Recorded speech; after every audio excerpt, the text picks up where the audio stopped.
All right, let's do question number 1. This is properties of exponents, this section right here. We are simplifying each expression as much as possible, and our answer should contain only positive exponents. So question 1, we've got 2 squared times 2 to the 3rd power. So this 2 squared right here, let's just think about what that means. It means 2 times 2. And then we're going to multiply that to 2 to the 3rd power. So 2 to the 3rd power is 2 times 2 times 2. So in all, we have a total of 5 2's being multiplied together. So we can write that as 2 to the 5th power.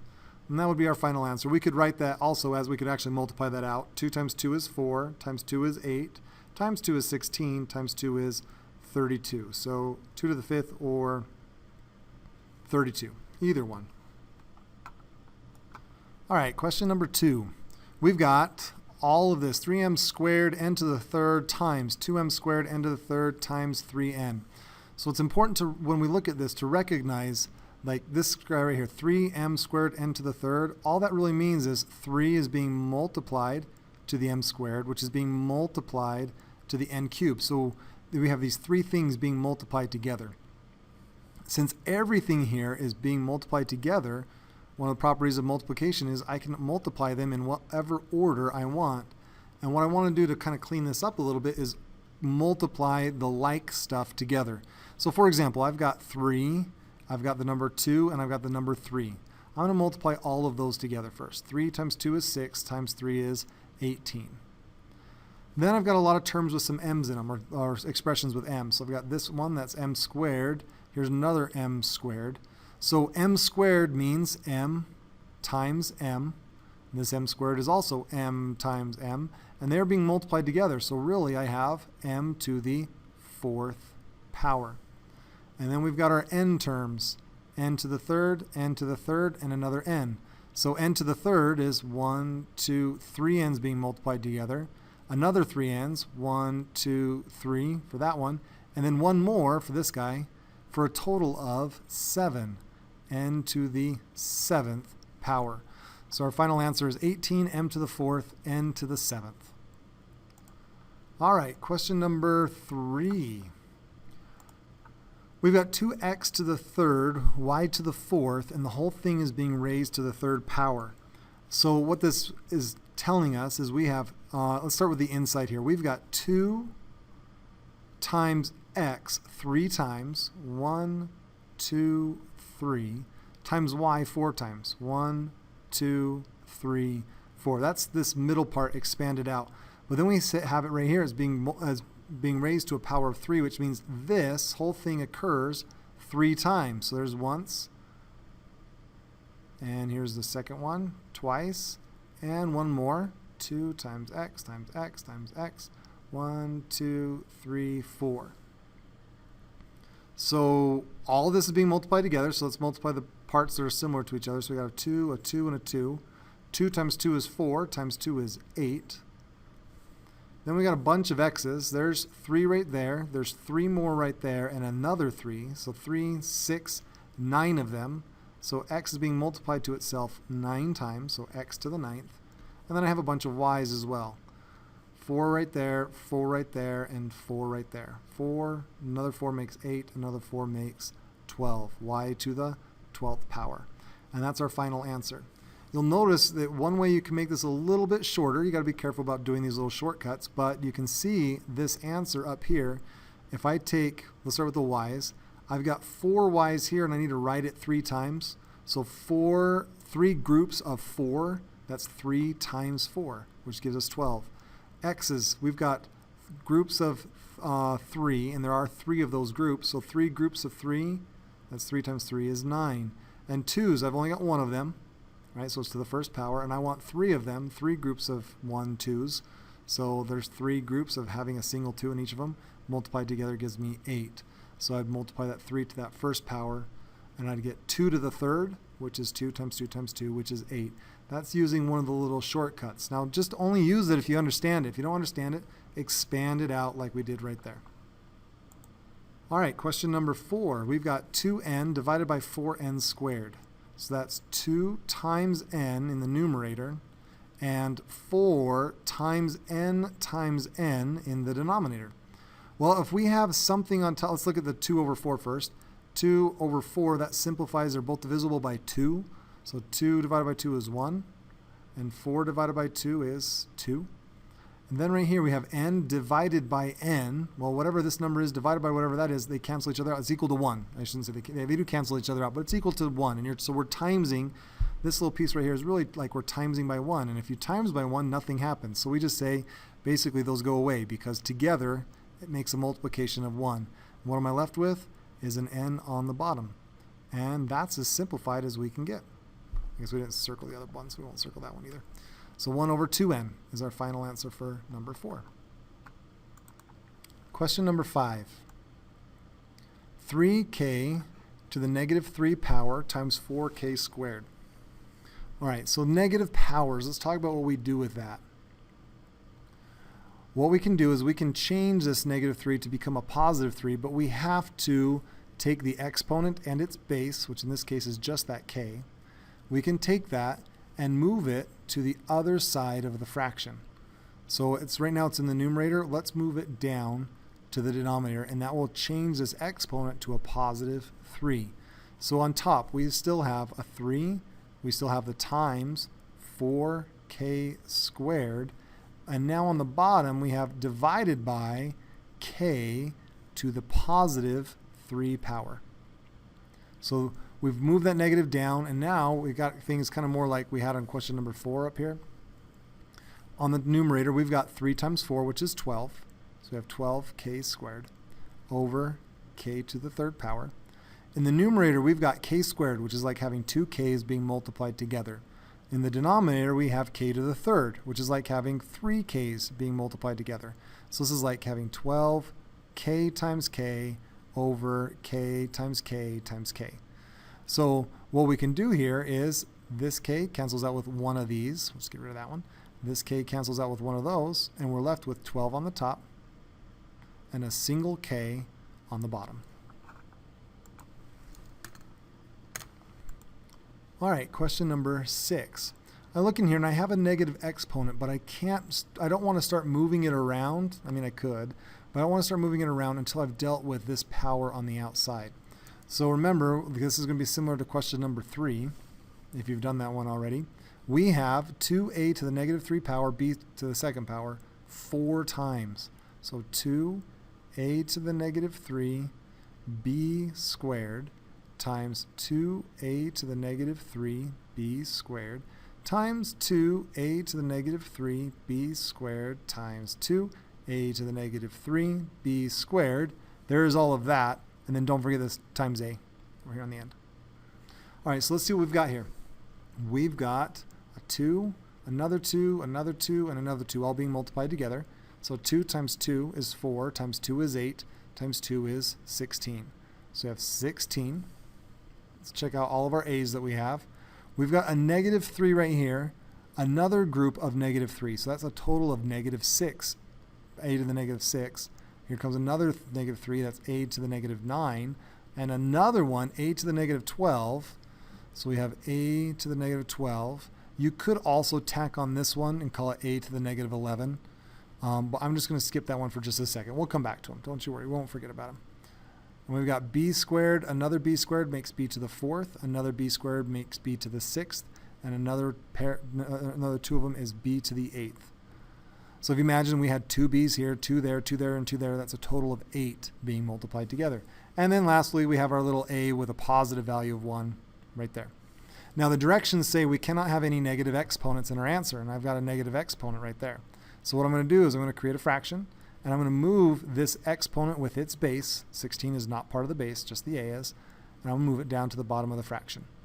So what that gives us now is 16 b to the 8th power times a over a to the positive 12 power. And now I can see I've got an a on top and I've got 12 a's on the bottom. So this 1a is going to cancel out one of them, leaving me with just 11 on the bottom and no more a's on top. So I have 16 b to the 8th power over a to the 11th power.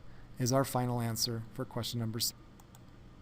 All right, question number 7. Now we're getting into some of the fun ones. Let's look at these guys right here. We've got 2x to the 4th times y all over all of this stuff to the 2nd power. So that means we've got 2x to the 4th y divided by all of this written out twice because it's being squared. 2x to the negative 1, y to the negative 3 times x, y to the 3rd. There's it written out once. Do it again. 2x to the negative 1, y to the negative 3, x times y to the positive 3. Okay, so we've kind of gotten rid of that squared right there. That's what we did right there. Now from here, a couple of things we can do. We can try combining stuff on the bottom, which is just fine. I think what I'll do this time, though, I did that on another problem. I'm going to get rid of my negative exponents first. So I've got an x to a negative 1. I want to get rid of him. Well, not get rid of him. I want to get rid of the negative exponent. So I'm going to bring him up to the numerator, and that will change that to a positive 1 up here. Same thing with this y to the negative 3. I can move it up and change it to a positive 3. Same thing with this x to the negative 1 right here, and this y to the negative 3 right here.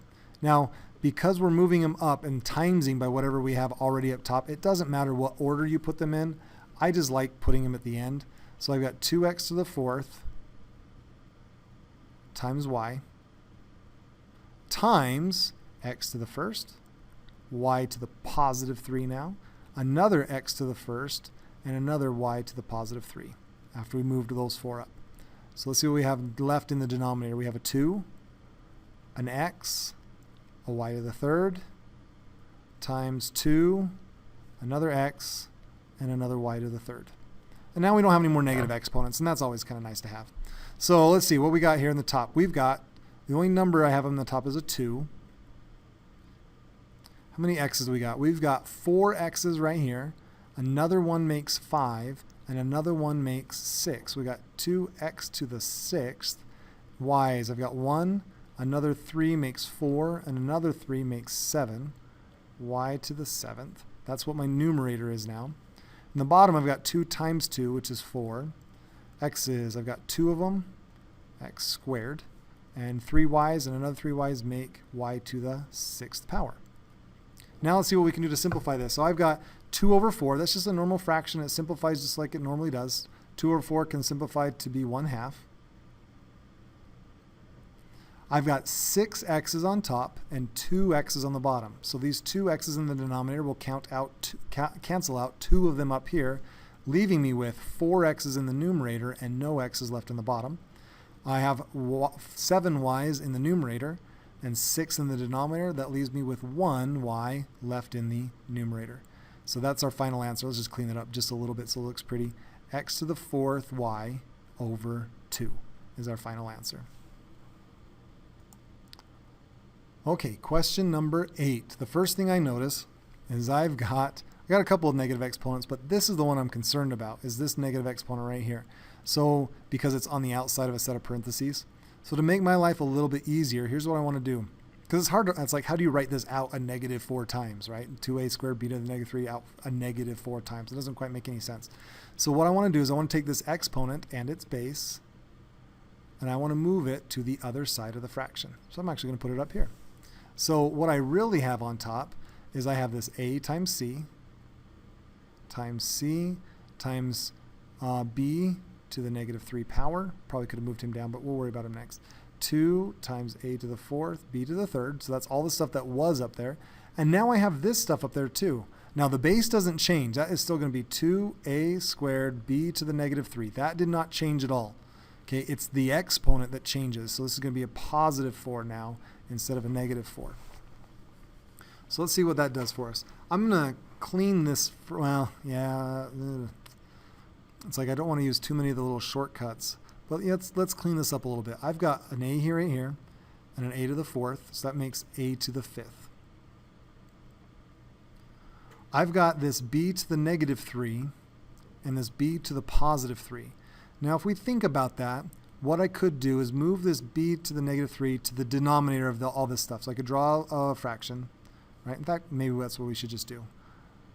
I'll move this down to the bottom. So he's going to come down here on the bottom, become b to the positive 3.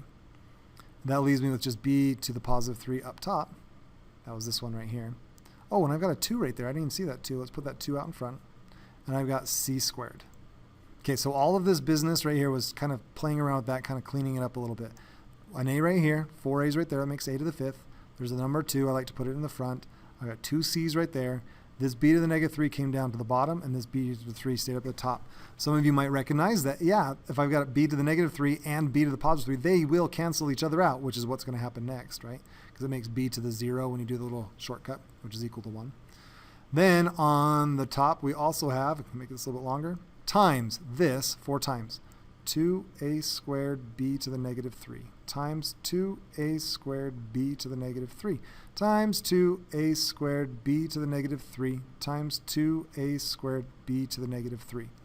Now I am doing this the long way. There are, like I said, there's shortcuts to doing this, but if you're watching this video, that means you probably don't understand the shortcuts, so probably should do it the long way. So we've got 2. Let's clean up all this stuff up here. In fact, let's do a little bit of moving stuff around. This b to the negative 3, I'm going to move it down. This b to the negative 3, I'm going to move down. This b to the negative 3, I'm going to move down.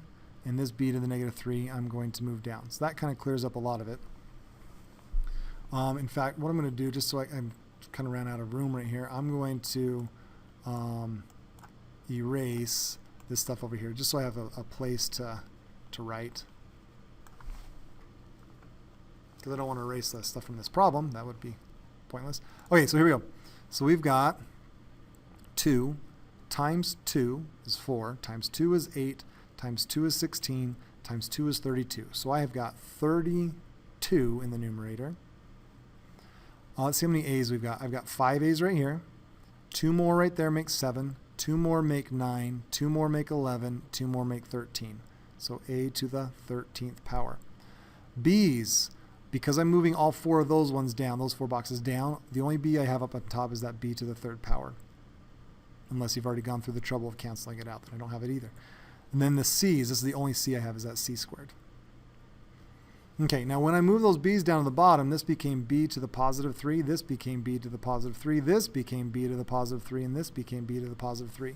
So in total, I've got 3 b's, another 3 makes 6, another 3 makes 9, another 3 makes 12, and another 3 makes 15. So I have b to the 15th power. Now the only thing I can do here is I've got 3 b's on top and 15 b's on the bottom. These 3 will cancel out 3 of those. So that leaves me with 32a to the 13th. No more b's on top. They're gone. And because those 3 b's canceled out 3 of those, so 15 subtract 3 is 12. 32a to the 13th c squared over b to the 12th power. That is the answer to number 8. All right, question number 9. Moving on to a different section. This is radical form, which is these little check marks, little radicals. They're not called square roots. A square root is a specific radical. In fact, this one actually is a square root because there's no number right here. But like this one over here is not called a square root. This is a 5th root. This symbol right here is still called a radical though. So we have radical form when we're writing it with that symbol. And we have rational exponent form, which is when it's written in exponents that are fractions or rational numbers. So question number 9 says rewrite each expression using rational exponents. So instead of having it look like this, we want it to look something like that. All right, the number underneath the radical is going to be our base. So this is going to be 5. And then we take the exponent is going to be a fraction. So let's get a little fraction up there. The top number, or the numerator of our fraction, is this outside number right there. So it's going to be a 3. And our bottom number, the denominator of our fraction, is the index value of this radical. So like on number 10, the index is 5. This one right here, the index, there isn't a number, so by default, it's a 2, meaning a square root. So we've got 5 to the 3/2 power. And now we have rewritten this in rational exponent form, and that's our answer to number 9. Okay, on number 10, the 17, that is our base. And then we're going to write it as a fraction exponent. The top number, as we saw in number 9, is the number outside here. Now I don't have anything raised to a power out here, so by default it's raising to a power of 1, because that doesn't change it. So the 1 is going to be on top, and our index value, the 5 in this case, is our denominator of our rational exponent, which is 1/2. Or sorry, which is 2. So it's 17 to the, oh, that's a 2. I'm sorry, it's a 5. My bad. It's a 5. So this is going to be a 5 right here. 17 to the 1/5 power. Excuse me. All right, the exact opposite of what we did on 9 and 10 is what we're doing on 11 and 12. It says rewrite each expression in radical form. So right now it's written in rational exponent form. We want to write it so it has that little radical symbol. So let's go ahead and write this one so it does have a radical. So there's our radical. The base of our exponent right here goes inside the radical. The bottom number of our fraction is our index. And the top number is what we're raising this whole thing to the power of. So a power of 1. Which, if you raise something to a power of 1, it doesn't change it. So if you had just put the 4th root of 8, that would also be an acceptable answer for number 11. Okay, question number 12. Writing it in radical form. So I've got my radical sign, the number 10. My index is 2, which means that this is going to be a square root. Now, if you put a little 2 right here, it's no big deal. But not having it there by default means it is a 2. And then the top number, the numerator, is power of 7. So I'm raising that to a power of 7. And that would be my answer for number 12. All right, question number 13, simplifying radical expressions. So it says simplify each expression. Decimal answers are not permitted. That's another way of saying don't use your calculator on this just to type in the cubic root of 512. I want to see the work shown on it. So here we go. So cubic root of 512. What we want to do is we want to break 512 down into numbers that multiply together to get 512. So for example, two numbers that multiply together to get 512 are 2. It's an even number, so it's divisible by 2. 2 and 256.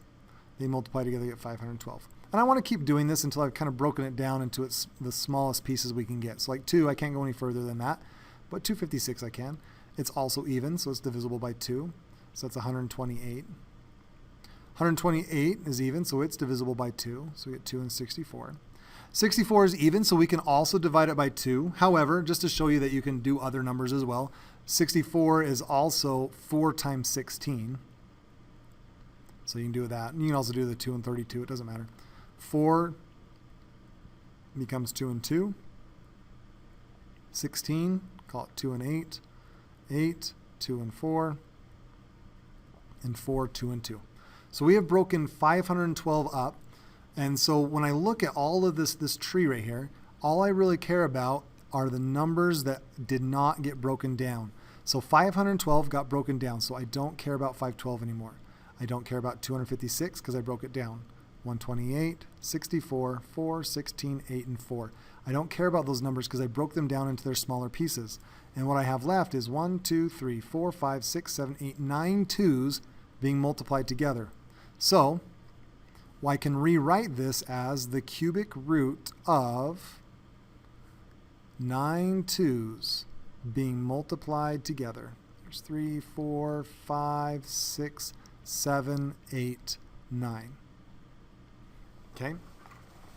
Now, from there, to cancel out a cubic root, if I had, just for an example, if I had 4 to the 3rd power, and I took the cubic root of that, the cubic root and the 3 would cancel each other out. They're the same number. And so I'd be left with 4. And I can show that that works by using rational exponents. So if I have the if I have 4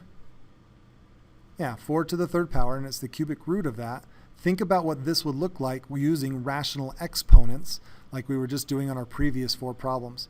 This would be 4 to the 3 over 3 power, which is 4 to the 1st power. And they cancel out. As long as those numbers are the same, this number and that number are the same, then we're good to go. Okay? So what I want to do is I want to find these groups of 3 items inside of this. So you'll notice here's a group of 3 2s. There's another group of 3 2s, and there's yet another group of 3 2s. So I can rewrite this as the cubic root of 2 times 2 times 2, which is 2 cubed, times 2 cubed, times another 2 cubed.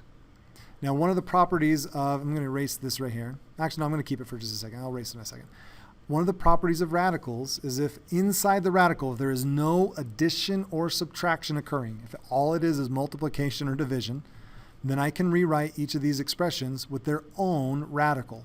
So for example, this 2 cubed, I can rewrite as the cubic root of 2 cubed times this one with its own radical, cubic root of 2 cubed, and this one with its own radical, cubic root of 2 cubed.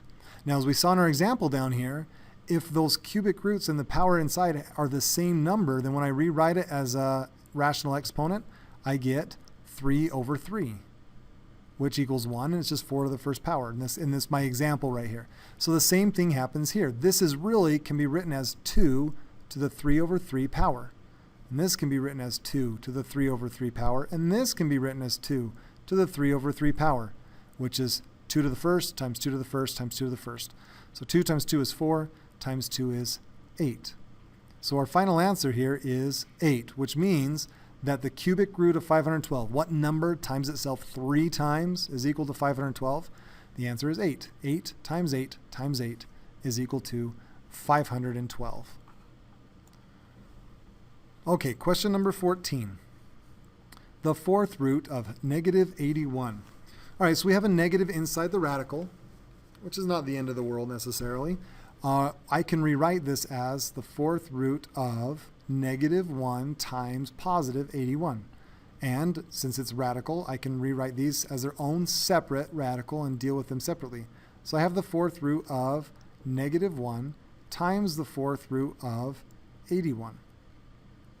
Okay, so let's think about this one first. What number times itself 4 times is equal to a negative 1? Well, if I had negative 1 times negative 1 times negative 1 times negative 1. Oops, that's supposed to be negative. I get negative 1 times negative 1, that makes a positive 1. That's also positive 1. And I multiply those together and I get positive 1. So negative 1 doesn't work. Positive 1 wouldn't work either because positive 1 times itself 4 times is still positive 1. This expression right here cannot be simplified, or I should say doesn't even work in what are called the real number system. So for our purposes today, where we're at right now in math, this has no solution. We cannot take the fourth root of a negative 1. In fact, as we can see from this, if I have an even number of negative 1s, so like even if I had 6 of them, so times by 6, that would form another positive 1, right?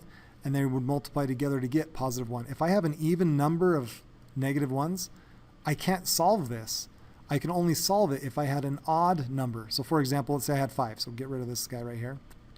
So this would be multiplied to get a positive 1, and then I'd multiply it to this negative 1, and it would turn into negative. So if this index number is odd, it is okay to have a negative 1 inside the radical.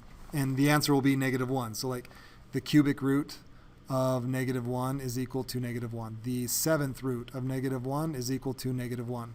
But if I have an even number right here, 2, 4, 6, or 8, or whatever, okay, then this cannot occur. We cannot take the square root or the fourth root or the even root of a negative number. So 14 actually has no solution. It's just simply because of that. Now I could find this answer, and you might have found this one. This actually comes out to be a 3. The fourth root of 81 is 3. But because I can't do this, this one does not have a solution in the real number system. All right, number 15. Throwing in a curveball here, we've got a variable inside, and that's okay. We're going to do this problem the same way we did problem number 13. We're going to break down 288 into its smaller pieces. So let's see, two numbers that multiply together to equal 288. Let's do 2 and 144. 144, I know that's 12 and 12. 12 is 2 and 6. 12 is 2 and 6, so that's what, 3 and 2, and 3 and 2. Okay? And the x, that's just going to be 3x's, x times x times x. That's how I get x cubed. So really what I've got going here is I've got the square root of, I don't care about the 288 because I broke it down. Same with the 144, same with the 12s, same with the 6s. I broke those down, so we don't care about those anymore. So what do we have left? 1, 2, 3, 4, 5 2s. 2, 3, 4, 5 2s. And what is it? 2 3s times 3, and then 3 x's. Now, like up in this problem up here, we were looking for things that appeared 3 times. In this one, we're doing square roots, so we're looking for things that appear in groups of 2. So there's a group. There's another group. This one does not have a buddy. That 2 doesn't. So I can't circle them. Those 2 3's come together, and these 2 x's come together. So really what I have is I've got the square root of, let's do everything with a buddy first, 2 squared times another 2 squared times 3 squared times x squared. And then I've got my leftover, guys, this 2, and times that little leftover x. There we go. All right, so now when I break it apart and give each of these expressions its own radical, its own square root in this case, I get 2 squared times the square root of 2 squared times the square root of 3 squared times the square root of x squared times the square root of 2 times the square root of x. So square root of 2 squared, those cancel out. I'm left with the number 2. Here I'm also left with the number 2. Square root of 3 squared is 3. The square root of x squared is x. And then these two I can't simplify any further. There was no pairs to have in there. They can't cancel out. So what I'm going to do, kind of like how I broke them apart and separated them, I'm going to put them back together through multiplication. So this is going to be times square root of 2 times x. So let's see what we got here. Well, if I clean this up, 2 times 2 is 4 times 3 is 12 times x. So that's 12x square root of 2x. That is our final answer for 15. Question number 16, 180, square root of 180. Two things that multiply together to get 180. How about 18 and 10? 18 is 2 and 9. 9 is 3 and 3. 10 here is 2 and 5. And that's it. So we've got the square root of, if it's okay with you, I'm just going to erase some of this stuff up here. It just makes it look so crowded. So I'm going to get rid of that. That looks a little bit better. All right, so we've got the 18 we broke down, the 10 we broke down, the 9 we broke down, and the 180 we broke down. So I've got a pair of 2s, a pair of 3s, and a 5 left over. This is a square root, so we are looking for things that come in groups of 2. So there's a group of 2, and there's a group of 2. So when I rewrite this as the square root of 2 squared times 3 squared times 5, I'm going to have those squares end up canceling out. So I'm going to be left with 2 times 3, and this one doesn't have one to cancel out, so it's going to remain square root of 5. So our final answer is 2 times 3, which is 6, square root 5 is our final answer for 16. All right, question number 17. We've got the fourth root of all of that stuff. So here we go. 96, let's break it down. It's what, 2 and 48? We'll do that. 48 is 6 and 8. 8 is 2 and 4 and 2 and 2. 2 and 3. So we broke down 96, 48, 8, and 4 and 6. All right, that's cool. And then let's see what else we got. So we got the fourth root of a whole bunch of stuff. I've got 1, 2, 3, 4, 5 2s. 1, 2, 3, 4. Actually, you know what I'm going to do? I'm going to write it like this. I know this might be a stretch, but I'm going to write it like this. 2 to the 5th power. I've got 5 2s. I've got a single 3, so times 3. I've got a single x. I've got 7 y's. And I've got 6 z's. So I could write them all out. I could literally write out 5 2s and 7 y's and 6 z's, but I'm going to try just thinking my way through this a little bit. So of these 5 2s, I would have ended up circling 4 of them because they would make a group of 4, and that would end up canceling out, and I would be just left with a single 2. Kind of like up here. Like I grouped these 2 right here. It turned into this, so this turned into that, which turned into this right here, a 2. So what would have happen here is 4 of those 2s would turn into a single 2 and would leave me 1 left over that would stay inside this radical. So there's where 4 of them went, and then 1 stayed in for a total of 5. This 3, I don't have enough 3s. I would need 4 of them to do anything with. So he's still on the inside being multiplied. Same thing with his x. He stays on the inside. Y's, I've got 7 of them, which means if I were to write them all out, I could group 4 of them together, which would then cancel out with this 4 through, and that group of 4 would now come out as a single y. But that leaves me with 3 left over, so those 3 would stay on the inside, not enough to form a group. And z to the 6, same idea. 4 of those would come out as a single z, and then the remaining 2 would stay on the inside. So we got 2 times y times z, 4th root of 2 times 3 is 6x, y to the 3rd, z squared.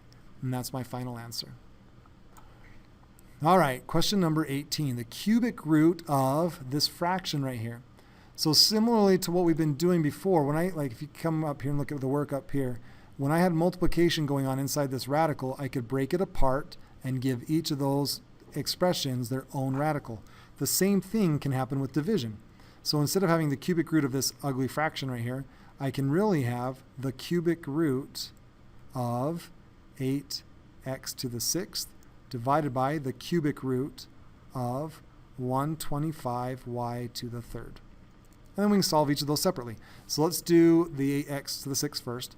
8, I'm just going to write the number out over here. 8 is 2 to the 4th, 2 times 4.